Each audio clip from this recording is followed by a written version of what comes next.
Smoking causes cancer. Smoking kills. புகைப்பிடித்தல் புற்றுநோயை உண்டாக்கும் மற்றும் உயிரை கொல்லும். Consumption of alcohol is injurious to health. மது அருந்துதல் உடல் நலத்திற்கு கேடு விளைவிக்கும். Be safe, don't drink and drive. பாதுகாப்பாக இருப்பீர், மது அருந்துவிட்டு வாகனம் ஓட்டாதீர்.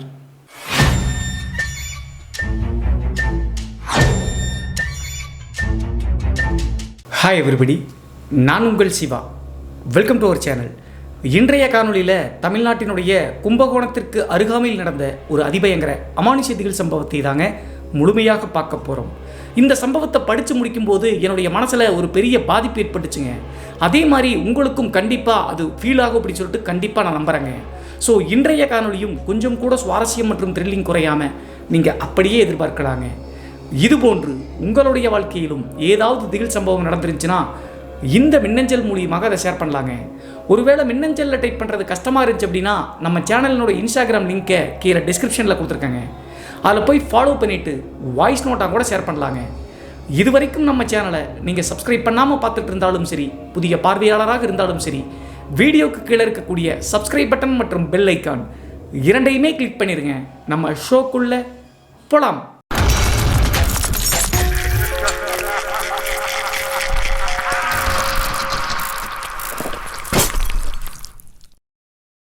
இந்த அமானுஷ்ய சம்பவம் நான் ஏற்கனவே சொன்ன மாதிரி தமிழ்நாட்டினுடைய கும்பகோணத்திலிருந்து ஒரு 20 கிலோமீட்டர் தொலைவில் இருக்கக்கூடிய அழகிய கிராமத்தில் 2022 காலகட்டத்தில் நடந்த திகில் சம்பவம் தாங்க இந்த சம்பவம்.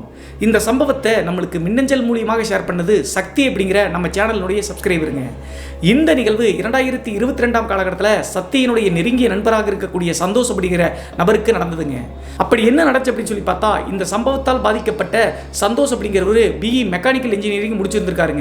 அதை முடிச்ச பிறகு இவருக்கு சின்ன வயதிலிருந்தே பெரிய ஆசை என்ன அப்படின்னு சொல்லி பார்த்தா, இந்திய ராணுவத்தில் போய் பணிபுரியணும் அப்படின்னு சொல்லிட்டு அந்த எக்ஸாம் எல்லாம் எழுதி முடிச்சிருக்காருங்க.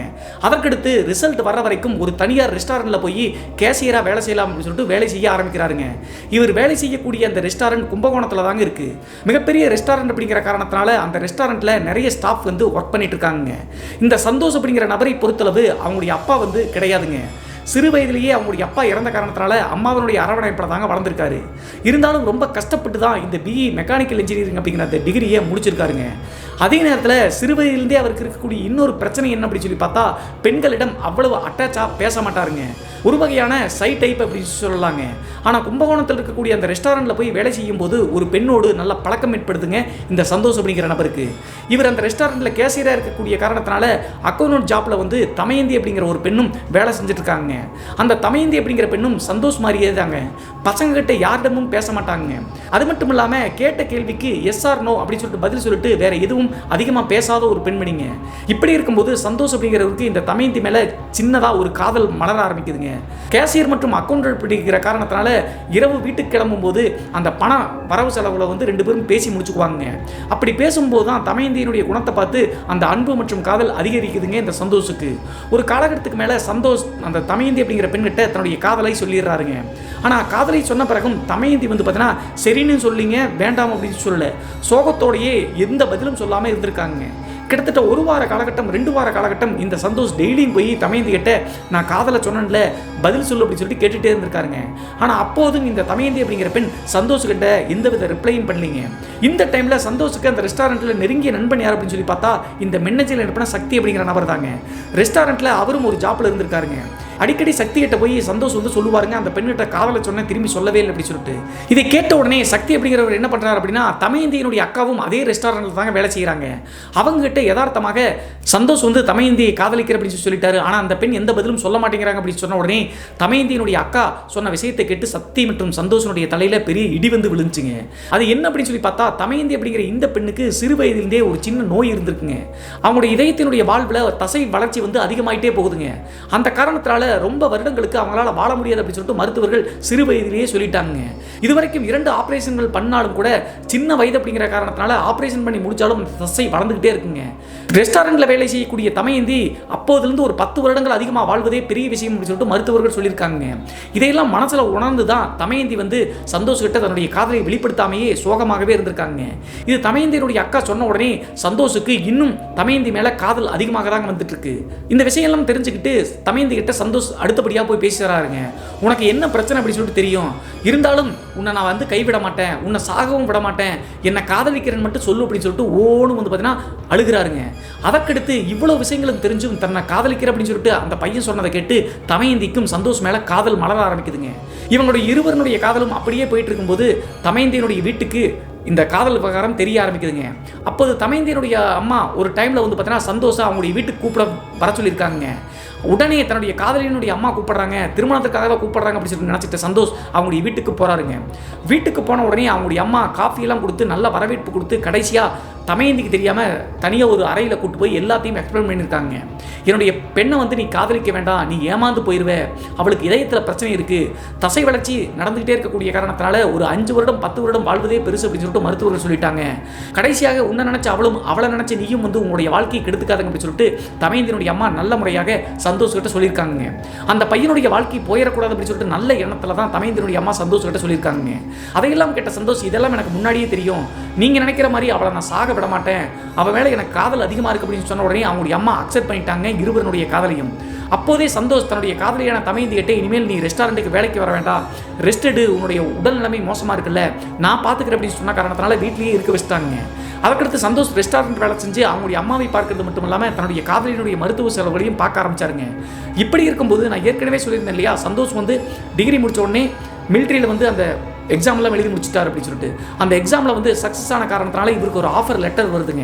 அந்த ராணுவத்திலேருந்து வந்த லெட்டரில் நீங்கள் எல்லாத்துக்குமே ஓகே ஆகிட்டீங்க, ஃபிசிக்கல் டெஸ்ட்டுக்காக 3 மாத காலகட்டம் பெங்களூரில் இருக்கக்கூடிய ராணுவ பயிற்சி மையத்தில் வந்து தங்கணும் அப்படின்னு சொல்லிட்டு லெட்டர் வருதுங்க. அதை பார்த்த உடனே சந்தோஷ் மகிழ்ச்சியினுடைய உச்சத்துக்கே போயிட்டாருங்க. சிறுவயது ராணுவத்தில் வேலை செய்யணும் அப்படின்னு சொல்லிட்டு யோசிச்ச காரணத்தினால இப்போது அதற்கான ஏற்பாடுகள் வந்துருச்சு அப்படின்னு சொல்லிட்டு தன்னுடைய காதலிட்ட போய் சொல்கிறாங்க. காதலி வந்து வேண்டாம், நீ எங்களோடய இருந்துரு அப்படின்னு சொல்லிட்டு எவ்வளவோ சொல்லியிருக்காங்க. இருந்தாலும் நான் ராணுவத்துக்கு போயிட்டு உன்னையும் கைவிட மாட்டேன் அப்படின்னு சொன்ன காரணத்தினால வேற வழி இல்லாமல் பெங்களூர் இருக்கக்கூடிய அந்த பயிற்சி மையத்திற்கு கிளம்பிட்டாருங்க. இந்த நிகழ்வு எல்லாமே 2022ஆம் வருடம் தாங்க நடக்குது. ராணுவ பயிற்சி மையத்துக்கு போயிட்டு டெய்லியுமே தமயந்தி கிட்ட கூப்பிட்டு ஃபோனில் விசாரிச்சுக்கிட்டே இருந்திருக்காருங்க, காதலை வெளிப்படுத்திட்டே இருந்திருக்காங்க தொலைபேசி மூலியமாக. கிட்டத்தட்ட 3 மாத காலகட்டங்கள் இந்த ராணுவ பயிற்சியை சக்ஸஸ்ஃபுல்லாக முடிக்கக்கூடிய கடைசி வாரங்க. அந்த கடைசியாக 3 மாதத்தினுடைய 7 நாட்கள் மட்டும்தாங்க இருக்குது. அந்த 7 நாட்கள் இருக்கும்போது ஒரு நாள் ஈவினிங் டைம் தன்னுடைய காதலிக்கு ஃபோன் பண்ணுறாருங்க இந்த சந்தோஷ் அப்படிங்கிறவர். ஃபோனை அட்டன் பண்ணது தமயந்தியினுடைய அம்மாங்க. ஓன்னு அழுகுறாங்க. என்னாச்சு அப்படின்னு சொல்லி கேட்ட உடனே, நான் சொன்னேன்ல நீ கேட்க மாட்டேன்ட்டு, அவளுக்கு மூச்சு திணறல் ஏற்பட்டு ஹாஸ்பிட்டலில் வந்து சேர்த்திருக்கோம், உன்னை கூப்பிட்டுட்டே இருக்கா, நீ தயவு செய்து வா தம்பி அப்படின்னு சொல்லிட்டு தமயந்தியினுடைய அம்மா சொல்கிறாங்க. ஆனால் இன்னும் 1 வார காலகட்டம் வர முடியாதுங்க, ஏன்னா ராணுவ பயிற்சி மையத்தில் லீவ் கொடுக்க மாட்டாங்க. ஒரு 7 நாள் மட்டும் வெயிட் பண்ணுங்க, அவளுக்கு எதுவும் ஆகாது, நான் வந்துருவேன் அப்படின்னு சொல்லிட்டு அந்த 7 நாட்களும் டெய்லி ஃபோனில் விசாரிச்சுட்டே இருந்திருக்காருங்க. டெய்லி கூப்பிடும் போதெல்லாம் தமயந்தியினுடைய உடல்நிலை மோசமாயிட்டே வந்துட்டு இருக்கு அப்படின்னு சொல்லிட்டு அவங்களுடைய அம்மாவும் அக்காவும் சொல்லிட்டே இருக்காங்க தொலைபேசியில். லாஸ்ட்டாக அந்த பிசிக்கல் டெஸ்டினுடைய 7 நாட்களை முடிச்சுட்டு வேகமாக கும்பகோணத்தில் இருக்கக்கூடிய அந்த மருத்துவமனைக்கு தன்னுடைய காதலியை பார்ப்பதற்காக சந்தோஷ் வர்றாருங்க. வந்த உடனே நேராக தமயந்தியை படுக்க வச்சிருக்கக்கூடிய அறையில் போய் பார்க்குறாருங்க. பார்க்கும்போது இவருடைய மனசே உடஞ்சு போச்சுங்க. 3 மாத காலகட்டத்துக்கு முன்னாடி பார்த்து தன்னுடைய காதலியினுடைய உடல்நிலை ரொம்ப மோசமாக இருந்திருக்குங்க. உடம்பெல்லாம் மெலிஞ்சு போய் மூச்சு விட கஷ்டப்பட்டு பிராணவாயு வச்சுருக்காங்க. அதே நேரத்தில் சந்தோஷ் வந்து அந்த ரூம்குள்ளே நுழைஞ்ச உடனே தமயந்தி தன்னுடைய காதலியை பார்த்து பயங்கரமாக அழுகிறாங்க, பேச கூட தெம்பில்லை. அதற்கடுத்து அந்த பெட்டில் போய் உட்காந்து ஆறுதலாக காதலியினுடைய தலையை தன்னுடைய மடி மேலே வச்சு ஆறுதல் படுத்துறாருங்க. உன்னை நான் கைவிட மாட்டேன், உன்னை வந்து சாக விட மாட்டேன் அப்படின்னு சொல்கிறாருங்க. நீ பயப்படாமல் இரு, தெம்பா மட்டும் இரு அப்படின்னு சொல்லிட்டு பேசிகிட்டு இருக்காங்க.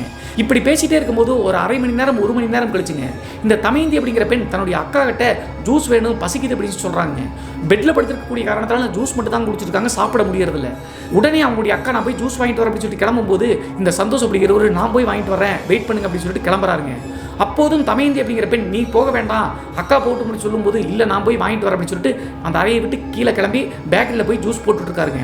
ஜூஸ் எல்லாம் வாங்கிட்டு மறுபடியும் தமயந்தி இருக்கக்கூடிய அந்த மருத்துவ அறைக்கு வரும்போது பெரிய ஷாக்குங்க. பெட்டில் வந்து தமயந்தி இல்லைங்க. மருத்துவர்கள் மற்றும் செவிலியர்கள் எல்லாமே டக்குன்னு ஏதோ வேலை செஞ்சுருக்காங்க. என்ன ஆச்சு அப்படின்னு சொல்லி கேட்கும்போது சந்தோஷம் வந்து பார்த்தீங்கன்னா அந்த அறைக்குள்ளே விட மாட்டேங்கிறாங்க, பிராணவாயெல்லாம் வச்சு எண்டு நிலைமைக்கு போயிட்டாங்களாட்டுருக்கு, உயிர் போகிற கண்டிஷன் இருப்பாங்களாட்டுருக்கு. அதனால் சந்தோஷம் அலோவ் பண்ணவே மாட்டிட்டாங்க. கிட்டத்தட்ட 2 மணி நேரம் சந்தோஷம் உள்ள விடாமல் அந்த ஜூஸை கையில் பிடிச்சிக்கிட்டே உட்காந்துருக்காருங்க. 2 மணி நேரம் கழிச்சு மருத்துவர் வெளியே வந்து சாரி அவங்க உயிரை விட்டுட்டாங்க அப்படின்னு சொன்ன உடனே சந்தோஷம் ஓன்னு அழுக ஆரம்பிச்சிட்டாருங்க. மறுபடியும் கையில் வச்சிருந்த ஜூஸ் எடுத்துட்டு அந்த அறைக்குள்ளே போய் பெட்டில் படுத்திருக்கக்கூடிய சடலமாக படுத்திருக்கக்கூடிய தமயந்தியை பார்க்கும்போது மனசே உடஞ்சு போயிட்டாருங்க இந்த சந்தோஷம் அப்படிங்கிறவர். அந்த பெண்ணினுடைய உருவத்தோட்டத்தை பார்க்கும்போது தூங்கிட்டு இருக்கிற மாதிரியே ஒரு உணர்வுங்க சந்தோஷுக்கு. அப்போது நீ தூங்கிட்டு தான் இருக்க அப்படின்னு சொல்லிட்டு எனக்கு தெரியும், இந்த ஜூஸை குடி அப்படின்னு சொல்லிட்டு மனசு பித்து பிடிச்ச மாதிரி பேசுறாருங்க. கிட்டத்தட்ட அரை மணி நேரம் 1 மணி நேரம் கழிச்சு தாங்க அவருக்கு ரியலைஸே பண்ணியிருக்காரு தன்னுடைய காதலி இறந்து போயிட்டாங்க அப்படின்னு சொல்லிட்டு. அதற்கு பின்பு தமயந்தியை மருத்துவமனையிலிருந்து ரிலீவ் பண்ணி நல்லடக்கம் பண்ணுறாங்க. நல்லடக்கம் பண்ணும்போது நான் ஏற்கனவே சொன்ன மாதிரி தமயந்திக்கும் வந்து பார்த்தீங்கன்னா அம்மா மட்டும் தான், அப்பா கிடையாது. தந்தை ஸ்தானத்தில் தமயந்தியினுடைய உடலுக்கு தேவையான இறுதிச் சடங்குகள் எல்லாத்தையுமே சந்தோஷ் தாங்க பண்ணி முடிச்சிருக்காரு. எல்லாத்தையும் பண்ணி முடிச்சுட்டு சந்தோஷ் வந்து இந்த உலகத்தில் இருக்கிறதே பாவம் அப்படி சொல்லிட்டு நினைக்க ஆரம்பிச்சிட்டாருங்க. தன்னுடைய காதலி இல்லாத உலகம் எனக்கு வேண்டாம் அப்படின்னு சொல்லிட்டு ரொம்ப மனசு கஷ்டப்பட்டாரு. அப்போது ஆறுதலாக சக்தி தாங்க கூடவே இருந்திருக்காரு. அவர்கிட்ட பயங்கரமாக புலம்பியிருக்காருங்க. என்னை விட்டு போயிட்டாலே அப்படின்னு சொல்லிட்டு அழுக ஆரம்பிச்சு அவங்களுடைய அம்மாவை கூட போய் பார்க்கலைங்க. சக்தி வந்து ஒரு ரூம் எடுத்து தான் பேச்சுலர் ரூமில் தான் தங்கியிருக்காரு. சக்தியோடவே ரூம்லேயே வந்து பார்த்தீங்கன்னா தங்க ஆரம்பிச்சிட்டாருங்க. தன்னுடைய காதலி இறந்து போனதை நினச்சி எந்தவித கெட்ட பழக்கமும் இல்லாத சந்தோஷ் அப்படிங்கிறவர் குடிக்க அடிமையாக ஆரம்பிச்சிட்டாருங்க. டெய்லியுமே ஃபுல்லாக குடிச்சிட்டு சக்தியினுடைய ரூமில் தான் சக்தி கிட்ட புலம்பிகிட்டே இருந்திருக்காருங்க தன்னுடைய காதலியை பற்றி. அப்போது சக்தி மட்டும் தான் ரெஸ்டாரண்ட்டுக்கு வேலைக்கு போய் வரக்கூடிய சம்பளத்தை தன்னுடைய நண்பனை நல்லா தாங்க பார்த்துட்டு இருந்திருக்காரு. குடிக்க அடிமையான சந்தோஷ் டெய்லியுமே நள்ளிரவு நேரத்தில் தூங்கிட்டு இருக்கும்போது திடீர்னு அலறி அடித்து எந்திரிப்பாருங்க. இப்படி ஒரு டைம் எந்திரிக்கும் போது சக்தி வந்து பார்த்தீங்கன்னா ஆறுதல் படுத்தி என்னடா ஆச்சு, எதுக்காடா கத்தி எந்திரிக்கிற அப்படின்னு சொல்லி கேட்கும்போது சந்தோஷ் சொன்ன விஷயத்தை கேட்டு சக்திக்கு தூக்கி வாரி போட்டுருச்சுங்க. தமயந்தி இறந்த பிறகு டெய்லியுமே அந்த தமயந்தியினுடைய ஆன்மா சந்தோஷனுடைய கனவுல வந்து ஒரு விஷயத்தை சொல்லுதுங்க. என்ன சொல்லுது அப்படின்னு சொல்லி பார்த்தா, கனவுல வந்து தமயந்தி வந்த உடனே ஓன்னு அழுகுறாங்க. நான் எவ்வளவோ வேணான்னு சொன்னேன்ல, நீ கேட்டையா? இப்போது உன்னுடைய வாழ்க்கையே இப்படி ஆயிடுச்சு, குடிக்க அடிமையாக இப்படி ஆயிட்டே, இந்த ஊரில் இருந்து அப்படின்னா என்னுடைய நினைவுகள் உன்னை பாதிக்கும், நீ கிளம்பி போய் உன்னுடைய வாழ்க்கையை வாழ ஆரம்பி அப்படின்னு சொல்லிட்டு டெய்லியும் கனவு மூலியமாக சொல்கிறாங்க. இப்படி கனவுல வந்து சொல்லும்போது சந்தோஷனால திருப்பி ரிப்ளை பண்ண முடியாது இல்லைங்க. பயங்கரமாக அழுதுட்டு டக்குன்னு கத்திட்டு எந்திரிச்சிடறாருங்க. இந்த மாதிரி டெய்லியுமே கனவு மூலியமாக தமயந்தியினுடைய ஆன்மா சந்தோஷம் வந்து சொல்லிகிட்டே இருந்திருக்குங்க. இப்படி இருக்கும்போது ஏற்கனவே சொன்ன மாதிரி அடிக்கடி குடிச்சிட்டு அழுதுகிட்டே தன்னுடைய காதலியை பற்றி சக்தி கிட்ட வந்து பார்த்தீங்கன்னா சொல்லுவாருங்க, அவர் சமாதானப்படுத்துவார். அதற்கடுத்து சக்தி கிட்ட மட்டும் இல்லாமல் இன்னொரு பெண்கிட்டையும் இவர் வந்து பேசுவது வழக்கங்க. அது யார் அப்படின்னு சொல்லி பார்த்தா, இறந்து போன தமயந்தியினுடைய நெருங்கிய தோழிங்க. அந்த தோழியினுடைய பேர் மலர்விழிங்க. காதலிக்கும் போதே அந்த பெண்கிட்டையும் சகஜமாக தமயந்தி மூலியமாக பேசுவார். அந்த பெண் அடிக்கடி சக்தியினுடைய ரூமில் வந்து சந்தோஷம் பார்த்துட்டு போவது வழக்கங்க. அப்போது அந்த பெண்கிட்டையும் தன்னுடைய காதலி என்னை விட்டுட்டு போயிட்டாலே, அவளுடைய நினைவிலாகவே இருக்குதே, நான் செத்து போயிடுறேன் அப்படின்னு சொல்லிட்டு அடிக்கடி புலம்புவதை பார்த்து அந்த மலர்விழி அப்படிங்கிற பெண்ணுக்கு சந்தோஷ் மேல ஒருதலை பட்சமா காதல் வர ஆரம்பிச்சுங்க. காதலிச்ச பெண் இறந்த பிறகும் கூட அந்த பெண் மேல இவ்வளவு அன்பா இருக்கானே அப்படி சொல்லி நினைச்சு மலர்விழிக்கு சந்தோஷ் மேல ஒருதலை பட்சமா காதல் வர ஆரம்பிச்சுங்க. அடிக்கடி சந்தோஷம் பார்ப்பதற்காக சக்தியினுடைய ரூம்ல வந்து சந்தோஷம் வந்து கேர் எடுத்து பார்க்க ஆரம்பிச்சாங்க. இதை சக்தி நோட் பண்ணிட்டே இருந்து ஒரு நாள் மலர்விழி அப்படிங்கிற பெண்கிட்ட கேட்க ஆரம்பிச்சிட்டாருங்க. கேட்கும்போது நான் இவரை தான் கல்யாணம் பண்ணிக்குவேன், இவரை தான் காதலிக்கிறேன் அப்படின்னு சொன்ன உடனே சக்திக்கு தூக்கி வாரி போட்டுருச்சுங்க. இறந்து போனவனுடைய தோழியான தமயந்தியை நினச்சிக்கிட்டே இருக்கா, நீ இப்படி சொல்றியாமா அப்படின்னு சொல்லி கேட்கும்போது கடைசியாக வந்து பார்த்தீங்கன்னா ஒரு டைமில் சந்தோஷ் கிட்ட போய் மலர்விழி சொல்லிட்டாங்க, நான் உன்னை காதலிக்கிறேன், செத்து போன அவளையே நினச்சிட்டு உன்னோட வாழ்க்கையை கெடுத்துக்காத, நம்ம 2 பேரும் கல்யாணம் பண்ணிக்கலாம் அப்படின்னு சொல்லிட்டு பேச ஆரம்பிச்சிட்டாங்க. இதை கேட்ட உடனே கொஞ்சம் கொஞ்சமாக மலர்விழியை ஒதுக்க ஆரம்பிச்சிட்டாருங்க இந்த சந்தோஷ் அப்படிங்கிறவர். இப்படி ஒதுக்க மலர்விழிக்கு சந்தோஷ் மேலே இன்னும் காதல் ஒருதலை பட்சமாக அதிகமாக வர ஆரம்பிச்சுங்க. இந்த மலர்விழி அப்படிங்கிற இந்த பெண்ணினுடைய குடும்பத்தை பற்றி சொல்லணும் அப்படின்னா, ஒரே ஒரு ஒற்றை பெண்ங்க, செல்ல பெண் குழந்தையாக வளர்ந்துருக்காங்க அவங்களுடைய அப்பா அம்மா. அதே நேரத்தில் கொஞ்சம் வசதியானவங்க மலர்விழியினுடைய அப்பாவும் அம்மாவும். இன்னும் ஒரு குறிப்பிடப்பட வேண்டிய விஷயம் என்ன அப்படின்னு சொல்லி பார்த்தா, மலர்விழியினுடைய அப்பா மாந்திரிகத்தில் ஈடுபடக்கூடிய ஒரு நபருங்க. பெரிய பெரிய பிஸ்னஸ் மேன்கள் எல்லாம் தொழிலில் வந்து பார்த்தீங்கன்னா யாரையாவது முடக்குவது, பில்லி சூனியம் வசியம் செய்வதற்கு இவங்களுடைய வீட்டுக்கு தாங்க வருவாங்க. அதில் வந்து கைதேர்ந்தவர் அப்படிங்கிற காரணத்தினால பொருளாதாரத்தில் மலர்விழியினுடைய அப்பா கொஞ்சம் மேலே இருக்காருங்க. மாந்திரிகத்தில் வந்து சக்ஸஸ்ஃபுல்லாக இருக்கக்கூடிய காரணத்தினால ஒரு டைமுக்கு மேலே மலர்விழி சந்தோஷ் தன்னை ஒதுக்குவதை ஏற்றுக்கொள்ளவே முடியலைங்க. நேராக அவங்களுடைய அப்பா அம்மா கிட்டே போய் எல்லா விஷயத்தையும் சொல்லிட்டாங்க. நான் ஒரு பையனை காதலிக்கிறேன், அவனை தான் கல்யாணம் பண்ணிக்குவேன், ஆனால் அவன் என்னுடைய லவ்வை அக்செப்ட் பண்ண மாட்டேங்கிறான் அப்படின்னு சொன்ன உடனே அவங்களுடைய அப்பாவுக்கும் அம்மாவுக்கும் என்ன பண்ணுறது அப்படின்னே தெரியலிங்க. தன்னுடைய மகள் சிறு வயதிலிருந்து எதை கேட்டாலும் செஞ்சு கொடுத்துருவாங்க மலர்விழியுடைய அப்பா அம்மா. இப்போது இப்படி கேட்குறாளே அப்படின்னு சொல்லிட்டு யோசிச்சு பார்த்து என்ன பண்ணுறது அப்படின்னு சொல்லிட்டு அவங்களுடைய அப்பா யோசிக்க ஆரம்பிக்கிறாருங்க. அப்போது மலர்விழி சந்தோஷத்தை பற்றி எல்லா விஷயத்தையும் சொல்லிட்டாங்க. தமயந்தி அப்படிங்கிற பெண்ணை வந்து காதலிச்சிட்டு இருந்தா, அவள் வந்து இருதய நோயால் இறந்து போயிட்டா, இன்னும் அவளை நினச்சிட்டு என்னுடைய லவ்வை அக்செப்ட் பண்ணிக்க மாட்டேங்கிறா அப்படின்னு சொன்ன உடனே அவங்களுடைய அப்பா வந்து இது வேண்டாமா அப்படின்னு சொல்லிட்டு மலர்விழியிட்ட எவ்வளவோ சொல்லியிருக்காங்க. ஆனால் பிடிவாதமாக அவனை மட்டும் தான் நான் கல்யாணம் பண்ணுவேன், இல்லை அப்படின்னா நான் தற்கொலை பண்ணிக்குவேன் அப்படின்னு சொல்லிட்டு பிளாக்மெயில் பண்ண ஆரம்பிச்சாங்க அவங்களுடைய அம்மாவையும் அப்பாவையும் மலர்விழி. இதற்கு மேலே மலர்விழியுடைய அப்பாவுக்கு என்ன பண்ணுறது அப்படின்னே தெரியலிங்க. தன்னுடைய மகளை இழந்துடக்கூடாது அப்படின்னு தெரிஞ்சுக்கிட்டு எப்படியாவது சந்தோஷ அந்த தமயந்தினுடைய நினைவுகளிலிருந்து மீட்டெடுத்து தன்னுடைய மகளோடு சேர்த்து கல்யாணம் பண்ணி வச்சிடணும் அப்படின்னு சொல்லிட்டு முடிவெடுக்கிறாருங்க. அப்போது அவரும் போய் சந்தோஷ்கிட்ட எவ்வளவோ பேசியும் கூட அக்செப்ட் பண்ணிக்கவே மாட்டேங்கிட்டாருங்க. ஒரு டைமுக்கு மேலே மலர்விழி ரொம்ப ஆக்ரோஷமாக ஆரம்பிச்சிட்டாங்க சந்தோஷ் தன்னை வெறுப்பதற்காக. அப்போது மலர்விழி அவங்களுடைய அப்பா கிட்ட போய் எனக்கு கல்யாணம் பண்ணி வைக்க போறீங்களா இல்லையா அவன் அப்படி சொன்ன உடனே மலர்விழியினுடைய அப்பா ஒரு தந்திரமான விஷயத்தில் ஈடுபடுறாங்க. நான் ஏற்கனவே சொன்ன மாதிரி மலர்விழியினுடைய அப்பா ஒரு மாந்திரிகவாதி தானே, அதை மனசில் வச்சுக்கிட்டு அவன் வந்து உன்னை அக்செப்ட் பண்ணிக்க மாட்டேங்கிறான்ல, வேற வழி இல்லை, வசியம் பண்ணி தான் உனக்கு கல்யாணம் பண்ணி வைக்கணும் அப்படின்னு சொல்லிட்டு மலர்விழி சொன்ன உடனே எப்படியாவது அவனை கல்யாணம் பண்ணால் போதும் அப்படின்னு சொல்லிட்டு மலர்விழி சொல்லிட்டாங்க. அதற்கு பின்பு மலர்விழியினுடைய அப்பா என்ன கேட்குறாரு அப்படின்னா, ரூமுக்கு போய் சந்தோஷனுடைய ஆடை ஆபரணங்கள், அதாவது சட்டை, அவன் பயன்படுத்தின சில பொருட்கள்லாம் எடுத்துட்டு வா, அப்போது அந்த வசிய பூஜையை பயன்படுத்த முடியும் அப்படின்னு சொல்லிட்டு அந்த மாந்திரிகவாதி அப்பாவாக இருக்கக்கூடிய நபர் சொல்லிட்டாருங்க. அதே மாதிரி மலர்விழி வந்து பார்த்தீங்கன்னா ஒரு நாள் சக்தி வந்து ரெஸ்டாரண்ட்டுக்கு போனதுக்கு பின்னாடி சந்தோஷ் மட்டும் ரூமில் வந்து குடிச்சிட்டு படுத்திருக்காருங்க. நேராக அந்த ரூமுக்கு வந்தவர் அவருடைய சட்டை மற்றும் உடைமைகள்லாம் சிலதை எடுத்துட்டு வீட்டுக்கு வந்து அவங்களுடைய அப்பா கிட்ட கொடுத்துட்டாருங்க. அவங்களுடைய அப்பா அதற்கு பின்னாடி சந்தோஷனுடைய ஆடை ஆபரணங்கள் மற்றும் உடைமைகள்லாம் வச்சு அந்த வசிய பூஜையில் ஈடுபட ஆரம்பிச்சாருங்க. அவங்களுடைய அப்பா சாதாரண ஒரு மாந்திரிகவாதி கிடையாதுங்க, கைதேர்ந்த மாந்திரிகவாதி.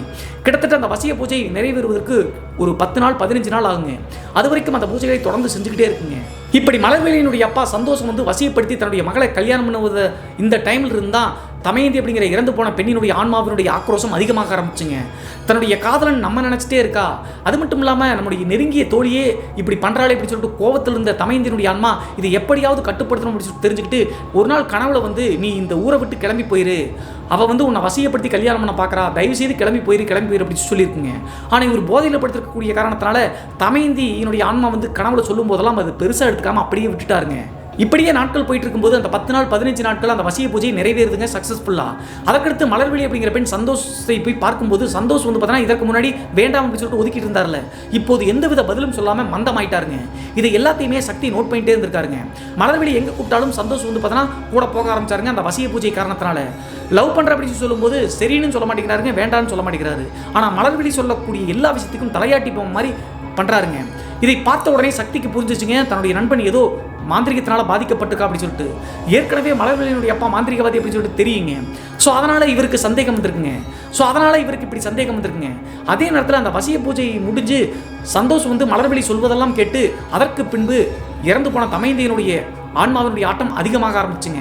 தன்னுடைய காதலனை வந்து வசியப்படுத்தி கல்யாணம் பண்ணிக்கிறோம் அப்படின்னு சொல்லிட்டு பண்ணுறாளே, கண்டிப்பாக அவனுடைய உயிருக்கு கூட நாளைக்கு ஃபியூச்சரில் ஆபத்து வரலாம், அதனால் எப்படியாவது தன்னுடைய காதலனை அவகிட்ட இருந்து பிரிக்கணும் அப்படின்னு சொல்லிட்டு அந்த ஆன்மா மூர்க்கமாக ஆரம்பிச்சுங்க. அப்போது என்ன பண்ணுறது அப்படின்னு சொல்லிட்டு யோசிச்ச ஆன்மா மலர்விழியை பொசஸ் பண்ணி கொன்றணும் அப்படின்னு சொல்லிட்டு முடிவெடுத்துருக்குங்க. அதே மாதிரி ஒரு நாள் சந்தோஷை பார்ப்பதற்காக அவங்களுடைய அறைக்கு வரும்போது டக்குன்னு வந்து அங்கே காத்துட்டு இருந்த தமயந்தினுடைய ஆன்மா மலர்விழியினுடைய உடம்பை பொசஸ் பண்ணிருச்சுங்க. பொசஸ் பண்ணது கிட்டத்தட்ட ஒரு வார காலகட்டம் மலர்விழிக்கே தெரியலிங்க. சந்தோஷை வந்து அடிக்கடி பார்க்க விடாமையே உடம்பில் இருக்கக்கூடிய தமயந்தினுடைய ஆன்மா வேலை செஞ்சுட்டே இருந்திருக்குங்க. அப்படி இருக்கும்போது ஒரு நாள் நைட்டு நேரம்ங்க, இந்த மலர்விழியை சாப்பிட்டு முடிச்சுட்டு அவங்களுடைய அப்பா அம்மா இருக்கக்கூடிய வீட்டில் தூங்கிட்டு இருந்திருக்காங்க. மிட் நைட் டைம் இந்த மாந்திரிகவாதி இருக்கக்கூடிய அவங்களுடைய அப்பாவுக்கு வீட்டுக்குள்ளே ஏதோ அப்நார்மலாக ஒரு விஷயம் நடக்க போகுது அப்படின்னு சொல்லிட்டு உள்ளுணர்வு சொல்லி டக்குன்னு எந்திரிச்சிட்டாருங்க. எந்திரிச்சு போய் அவர் தன்னுடைய மகள் தூங்குறாளா அப்படின்னு சொல்லிட்டு செக் பண்ணுவதற்காக அந்த மாந்திரிகவாதி அப்பா போய் பார்க்குறாருங்க.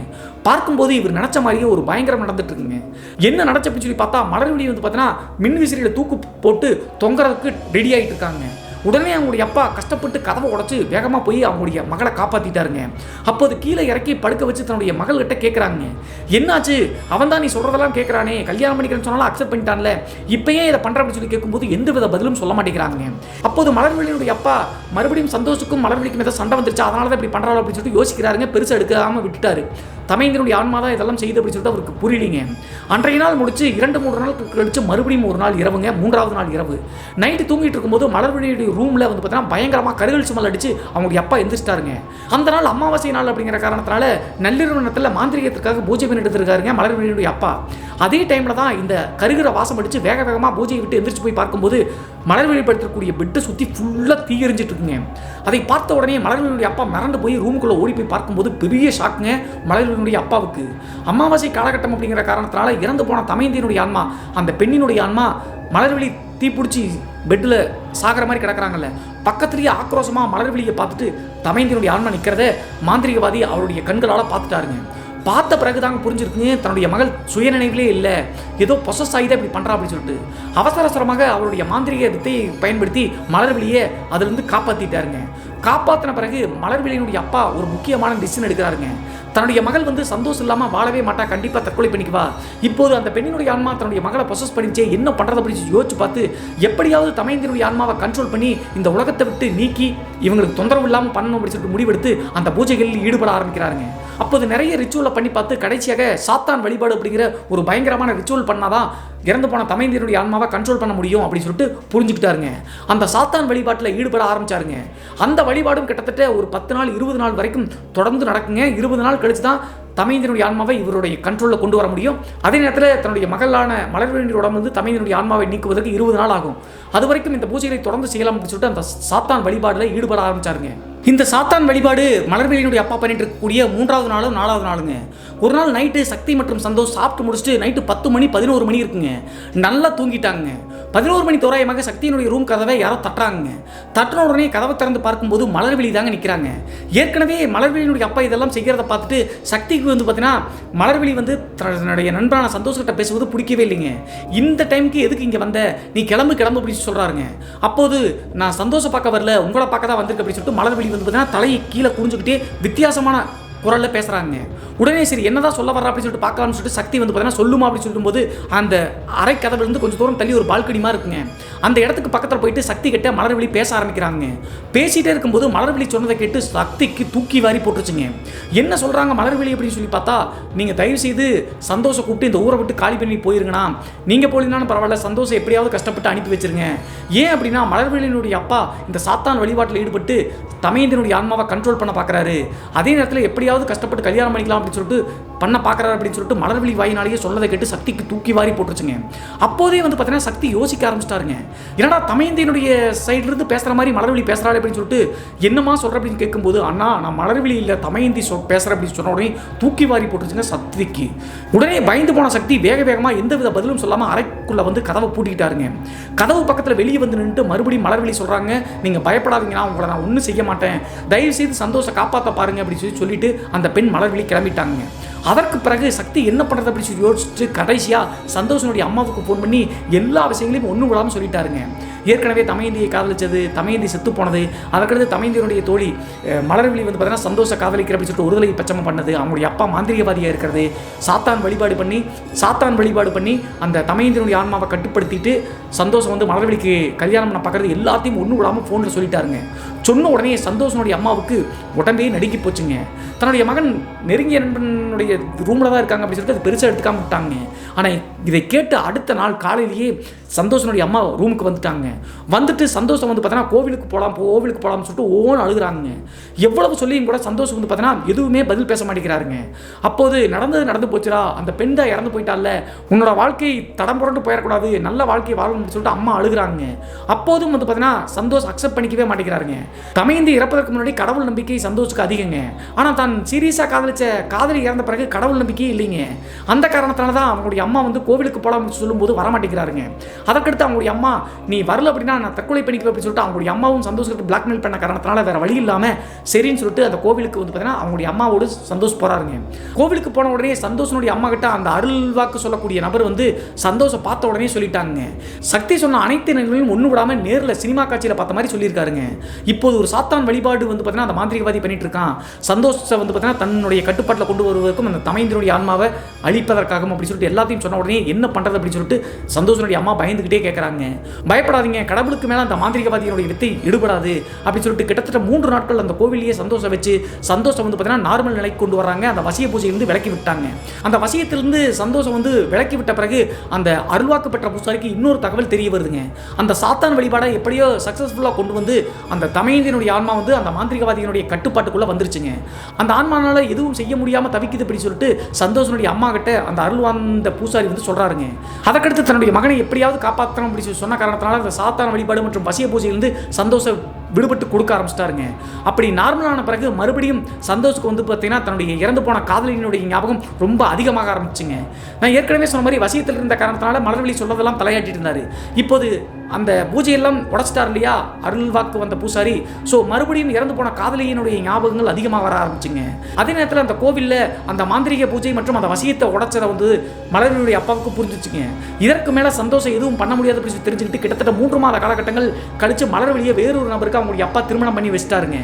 சந்தோஷம் தான் கல்யாணம் பண்ணிக்க அப்படின்னு சொல்லிட்டு அடம் முடிச்சிட்டு இருந்த மலர்விழி எப்படி வந்து வேறொரு இளைஞரை சாதாரணமாக திருமணம் பண்ணிட்டாங்க அப்படின்னு சொல்லிட்டு யோசிக்கும் போது அவங்களுடைய அப்பா வந்து பார்த்தீங்கன்னா அப்படியே அந்த வசிய பூஜையை தன்னுடைய மகளுக்கு பண்ணியிருக்காங்க அப்படின்னு சொல்லிட்டு இப்படி தான் நடந்துக்கும் அப்படின்னு சொல்லி சொல்கிறாரு. இதெல்லாம் முடிஞ்ச பிறகு சந்தோஷ் கிட்ட சக்தி என்ன சொல்லியிருக்காரு அப்படின்னா, தமயந்தியினுடைய ஆன்மாவை மலர்விழியுடைய அப்பா கண்ட்ரோல் பண்ணி வச்சிருக்காரு அப்படின்னு சொன்ன உடனே அதை எப்படியாவது தடுத்து தமயந்தியினுடைய ஆன்மாவை மோட்சத்துக்கு அனுப்பணும் அப்படின்னு சொல்லிட்டு சந்தோஷ் வந்து ஒரு வேலையை செய்கிறாருங்க. அப்போது அந்த அருள்வாக்கு பெற்ற பூசாரிகிட்டே மறுபடியும் கேட்கும்போது அந்த பூசாரி என்ன சொல்லியிருக்காரு அப்படின்னு சொல்லி பார்த்தா, தமயந்தியினுடைய உடைமைகள் ஏதாவது உங்ககிட்ட இருக்கா அப்படின்னு சொல்லி சந்தோஷத்தை கேட்டிருக்காருங்க. தன்னுடைய காதலினுடைய ஞாபகமாக சில ட்ரெஸ் எல்லாம் வச்சிருந்திருக்காருங்க. அந்த ட்ரெஸ்ஸை கொண்டு வந்து அந்த கோவில் இருக்கக்கூடிய பூசாரிகிட்ட கொடுத்த உடனே ஒரு யாக குண்டம் மாதிரி பூஜையை நடத்தி அந்த தமயந்தியினுடைய ஆன்மாவை அந்த மாந்திரிகவாதியினுடைய பிடியிலிருந்து விடுவிச்சிட்டாருங்க. விடுவிச்சு தமயந்தியினுடைய ஆன்மாவை மோட்சத்துக்கு அனுப்பிட்டாருங்க. இந்த நிகழ்வு 2022 காலகட்டத்தில் நடந்ததுங்க. ஆனால் இது எல்லாத்தையும் செஞ்சு முடிச்ச சந்தோஷ் அதற்கு பின்னாவது நார்மல் ஆனாரா அப்படின்னு சொல்லி பார்த்தா ஆகவே இல்லைங்க. 2022 காலகட்டம் அக்டோபர் மாதம் வந்து பார்த்தீங்கன்னா இவருக்கு மிலிட்ரியில் வந்து ஆஃபர் வந்து அந்த பிசிக்கல் டெஸ்ட்லாம் முடிச்சிட்டார்ல, மிலிட்ரிக்கு வர சொல்லியிருக்காங்க. ஆனால் இந்த இடத்தை விட்டு நீங்கி போனால் தன்னுடைய இறந்து போன காதலினுடைய நினைவுகளில் மறந்துடுவோமே அப்படின்னு சொல்லி நினச்சி ராணுவத்துக்கு போகவே இல்லைங்க. அவ்வளோ பெரிய வேலை கிடைச்சும் அங்கே போகாமல் தன்னுடைய காதலினுடைய நினைவுகளோடையே வாழணும் அப்படின்னு சொல்லிட்டு உள்ளூரில் ஒரு லோக்கல் கால் டாக்ஸி வந்து ஓட்டிக்கிட்டு இங்கேயே இருக்காருங்க. இதுவரைக்கும் கல்யாணம் பண்ணாமல் சந்தோஷ் அப்படிங்கிறவர் தன்னுடைய இறந்து போன காதலினுடைய தமயந்தி அப்படிங்கிற நினைவுகளோடையே வாழ்ந்துட்டு இருக்காரு அப்படின்னு சொல்லிட்டு இந்த மின்னஞ்சல்ல சக்தி அப்படிங்கிறது சொல்லி முடிச்சாருங்க. இறந்த பிறகும் இறந்து போன காதலியை நினைச்சே தன்னுடைய வாழ்க்கையை கடந்துட்டுக்கான அப்படின்னு சொல்லிட்டு ஒவ்வொரு நாளும் நினைக்கும் போது எனக்கு மனசெல்லாம் உடஞ்சு போயிருது பிரதர். கடவுளுடைய ஆசையோடு இன்னும் சில வருடங்கள் கழிச்சாவது அவனுக்குன்னு ஒரு வாழ்க்கையை அமைச்சுக்கணும் அப்படின்னு சொல்லிட்டு நான் நினச்சிக்கிட்டே இருக்கேன், கடவுள்கிட்ட வேண்டிகிட்டே இருக்கு அப்படின்னு சொல்லிட்டு இந்த சக்தி அப்படிங்கிறது சொல்லி முடிச்சாருங்க. இன்றைய காணொலி பற்றிய உங்களுடைய கருத்து என்ன அப்படின்னு சொல்லிட்டு மறக்காம கமெண்ட் பாக்ஸில் கமெண்ட் பண்ணுங்க. இது போன்று உங்களுடைய வாழ்க்கையிலும் ஏதாவது திகில் சம்பவம் நடந்துருச்சுன்னா இந்த மின்னஞ்சல் மூலியமாக அதை ஷேர் பண்ணலாங்க. ஒருவேளை மின்னஞ்சலில் டைப் பண்ணுறது கஷ்டமாக இருந்துச்சு அப்படின்னா நம்ம சேனலோட இன்ஸ்டாகிராம் லிங்கை கீழே டிஸ்கிரிப்ஷனில் கொடுத்துருக்குங்க. அதில் போய் ஃபாலோ பண்ணிவிட்டு வாய்ஸ் நோட்டாக கூட ஷேர் பண்ணலாங்க.